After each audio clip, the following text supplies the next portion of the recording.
अजीबो गरीब बहू। मोनिका बहू से सब परेशान थे।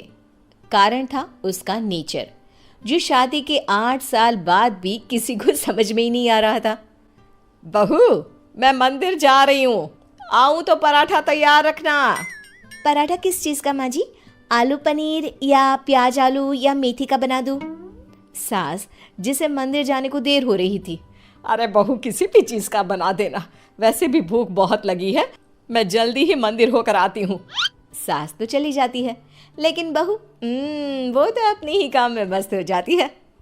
बेटा, तेरी सास आती होगी, जल्दी से पराठा बनाकर रख दे, नहीं तो तेरी क्लास लग जाएगी। ना ना पिताजी, अब कोई मेरी क्लास नहीं ले सकता। नहीं ले सकता? अब नहीं ले सकता क्या मतलब? तेरी सास तो आज तक मेरी क्लास ले रही है।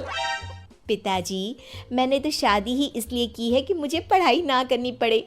क्लास लेंगी सास तो मैं नहीं रह पाऊंगी। अरे तो जो होमवर्क देकर गई है वो जल्दी से पूरा कर ले बेटा। होमवर्क? कैसा होमवर्क? अरे परेशान हो गया मैं तो। कुछ नहीं बहू, कुछ नहीं, सॉरी, जा। माफ़ी भी मांग रहे हैं पापा जी, और मुझे पता भी नहीं कि आपने क्या गलती कर दी। खैर, जा रही हूँ मैं। आज ना अलमारी ठीक करने का काम करना है मुझे।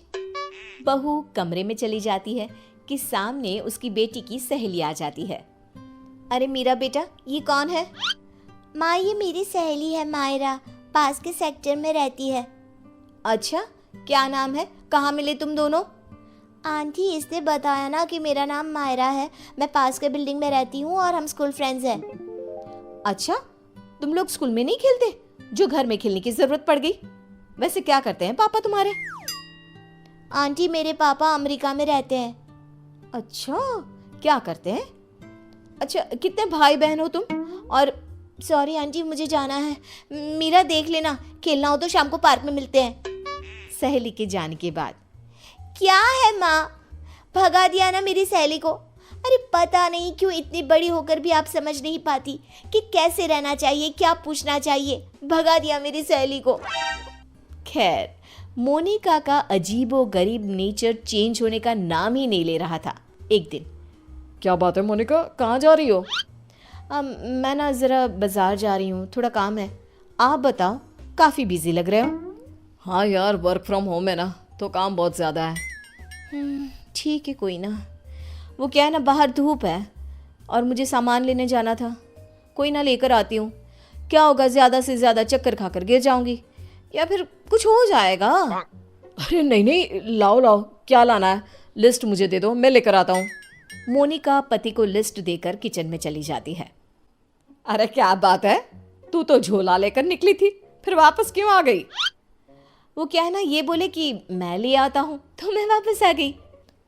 देख ले, किचन तेरा है, तू जानती है क्या है क्या नहीं है।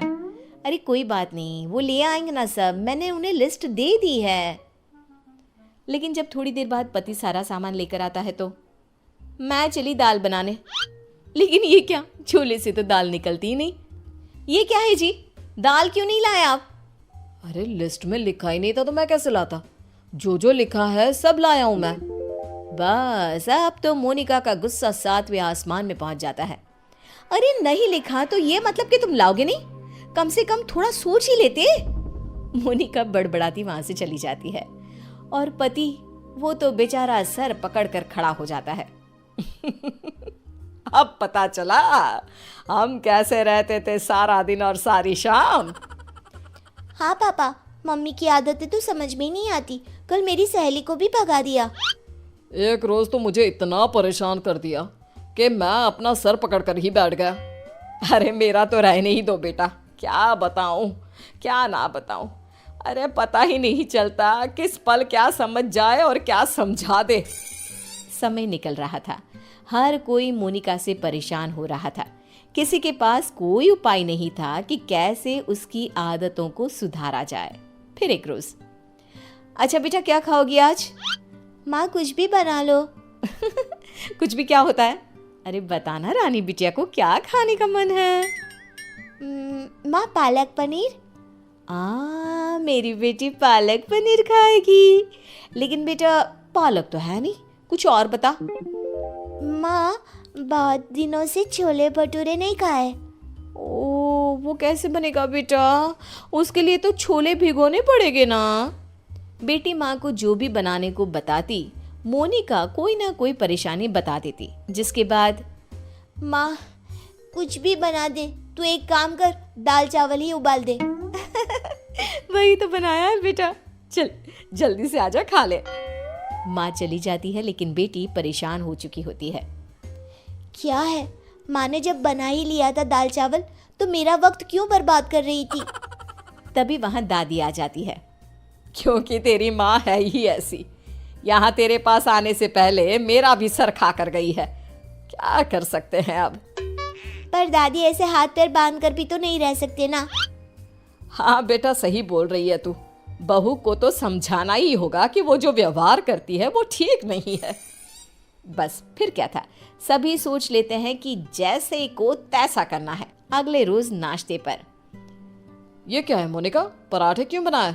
मुझे तो पोहा खाने का मन था। लेकिन मुझे कैसे पता चलेगा कि आपको पोहा खाना है? बता देते ना।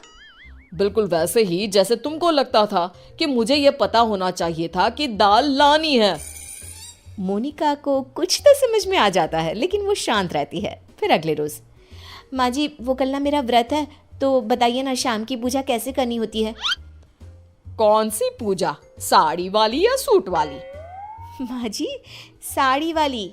वैसे क्या खाते हैं उसमें? खीर ना, तो मैं अभी खीर बना लेती हूँ। कौन सी खीर बहू, चावल वाली या सूजी वाली? बहू समझ जाती है कि वो सास को जैसे कभी पराठे के लिए कंफ्यूज कर रही थी, सास उसे अब कंफ्यूज कर रही है। तभी डोरबेल बजती है। सामने होती है पड़ोसन, जो मोनिका से मिलने आई होती है।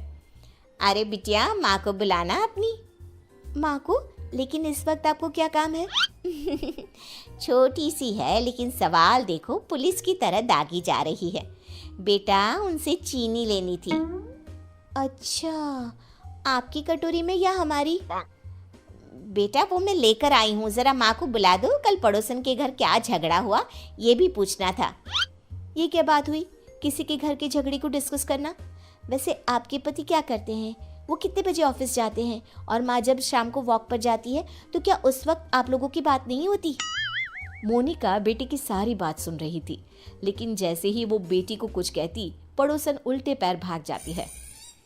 माँ, मीरा, मैं समझ गई हूँ कि मैं क्या गलती कर रही थी। मुझे माफ़ कर दीजिए प्लीज़।